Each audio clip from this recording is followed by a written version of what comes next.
Hey friends, Mark Holmes here, and as always, thank you guys for watching, commenting, subscribing, and being part of the Joe Boo Sports Report. Without you guys, this literally does not work. I'm still working, of course, on the man cave here, and trying to rearrange things because it's been nice. I've got the wife who thinks I got too much stuff and thinks it needs to be better organized by collection and things. So I'm working on getting it a little bit nicer, kind of reorganizing it and things, because I have a lot of Joe Boo signed jerseys and things. So I'm trying to get them together. I got D-Law and Dak over here, and actually what I should do is actually have Dak with, I've got almost this whole offensive line signed. I think the only one, maybe Connor Williams, may be the only one that I don't have a Joe Boo one, but getting them kind of organized so it looks a little bit better. So we've got some good news on the injury front. Xavier Woods is moving really, really well out on the practice field. That's right, we're talking about practice. And Antoine Woods is beginning to do work on the sidelines, and he's close to getting back. But Zack Martin is not practicing today, and they're monitoring his back situation, although we're told that this may be a veteran maintenance day. So something to keep an eye out in the future. What should I do with Taco? So I'm sitting here thinking, Rayfield Wright, yeah. Need to put the Hall of Famers on up here and see. Rayfield Wright, Bill Bates, Emerson Walls, damn, Charlie Waters, damn, Ed Too Tall Jones, Nate Newton, wow. Too Tall Jones and Nate Newton. This is getting to be a heck of a collection here. I think I need a bigger wall. So, sitting here thinking about evolution. If you know, I don't know if they still teach evolution in school these days, but if you know about Darwinism,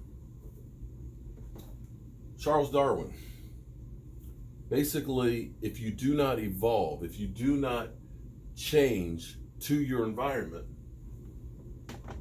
you will become extinct and be replaced. And when you think about a lot of businesses, a lot of companies that were, Xerox. Xerox was, of course, the copier company, okay? We got to the point where Xerox was so big. How big was Xerox? We would say go Xerox something, which would mean copy it. But now, not so much. They're still a business, but not like they were. You can look at bookstores and magazines, how they were the be-all, end-all. But things evolved and changed, and if they didn't change with the times, they were out. And that's what happened a lot with our offense. A lot of times people get arrogant,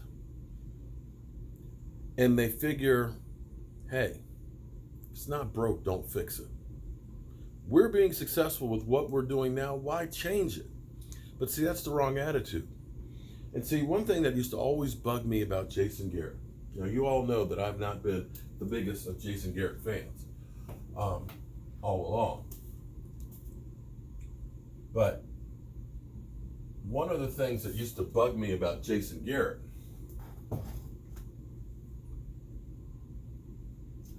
was how he would always say, that's not the way we do things around here.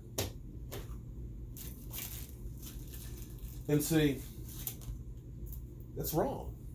It's 100% wrong. Because see, part of the problem with Scott Linehan is he was old school. He always believed that, hey, we got a great offensive line. All we're going to do is man the heck up, put a hat on a hat, and we're going to run the football. And then we'll throw when we have to throw, which is the old way of doing things.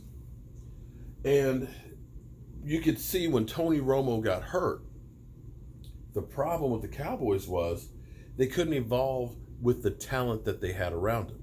They still kept running the offense like Tony Romo was there. And Tony Romo, well, he was kind of like a shadow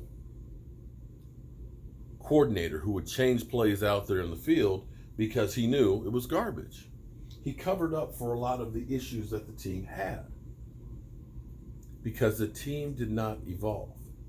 And that's where having somebody young with a different perspective, and Kellen Moore has come in and he's evolved the offense. Understand, because we are doing so many different things and catering to Dak Prescott's strengths. If you looked at what Dak Prescott did, see, this is the thing that drives you crazy. Not every quarterback is perfect in every type of situation. Joe Montana was not a deep thrower.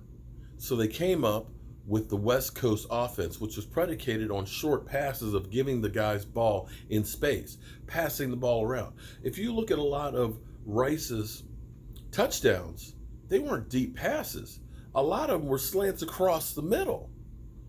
So you have to cater yourself to what you do well, and that way you survive. See, here's the thing. Dak Prescott is athletic, and I don't mean that as derogatory, but he's built tough. He's built like a linebacker. You look at some of the quarterbacks like Carson Wentz, he's kind of like, he's got bird legs. Yeah, you know Philly, he's got bird legs. And you worry about him breaking, but he's strong. He can move around. He can get out. And he's great on the move.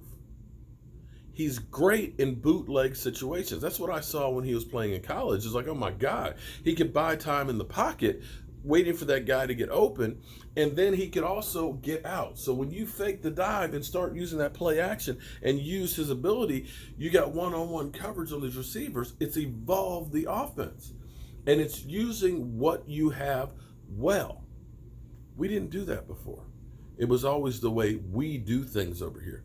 And the first couple years with Scott Linehan handicapped Dak Prescott's ability. He did not use the things that he did well. What they sometimes trying to do, and this is what drives you crazy about some coaches and organizations, is they try and take a person who does this real well. Well, we don't care about that because this is our system. We're going to make you do this. And you have to understand that he may never be good at what you're trying to get over here, but he's outstanding in this.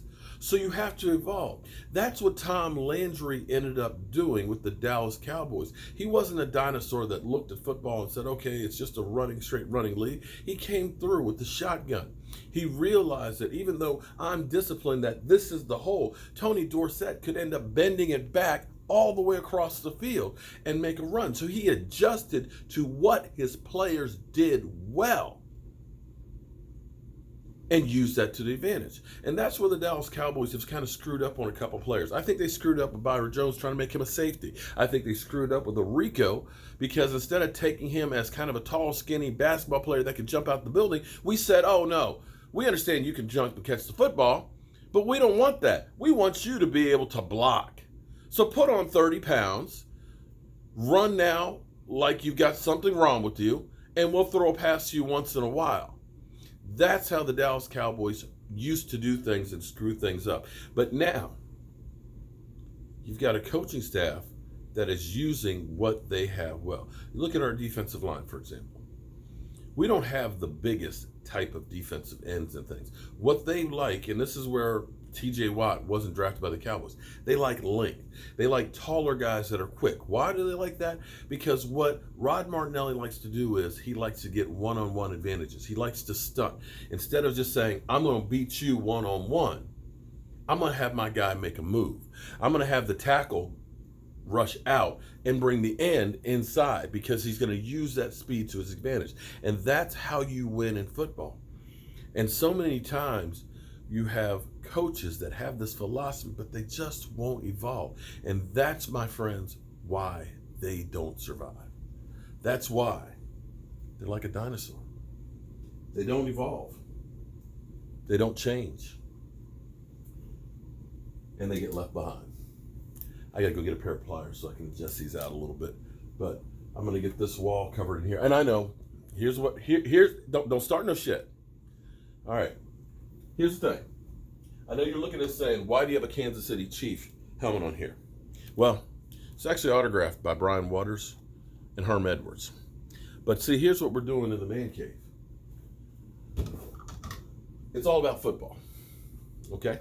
So what we're actually doing here, these are shelves that I built, okay? These are lace shelves. You can see that's the theme, it's football. So we're gonna be able to put hats or something else on the top of the top shelf. But instead of wasting the lower part, we're putting helmets. Now here's the great thing about this, and this worked out, and I didn't even plan it to work out this way. But check this out. 1, 2, 3, 4, 5, 6, 7, 8. 8 spaces. I got another one right here. And I've got 2 more on this side. So you can see up here my autographed hats. Brandon Carr, Charles Haley, Deion Sanders. And what I'm doing is we're going to collect helmets. We're going to have every division represented up on here. So it's truly a football man cave. So we only need to get the Chicago Bears over there. I really don't want to get Atlanta Falcons, but we need a Tampa Bay and of course a Carolina one, okay? NFC East, of course, we have all represented over there. Of course, the Redskin, we have the hand over the face. We have a throwback Eagle one over there. And over here, we've got Miami and Buffalo. So my wife's thing is listen, you want to be able to collect and add to your collection. So you don't fill up everything all at one time. Anyway, I got to go get the pliers. I'll see you guys later.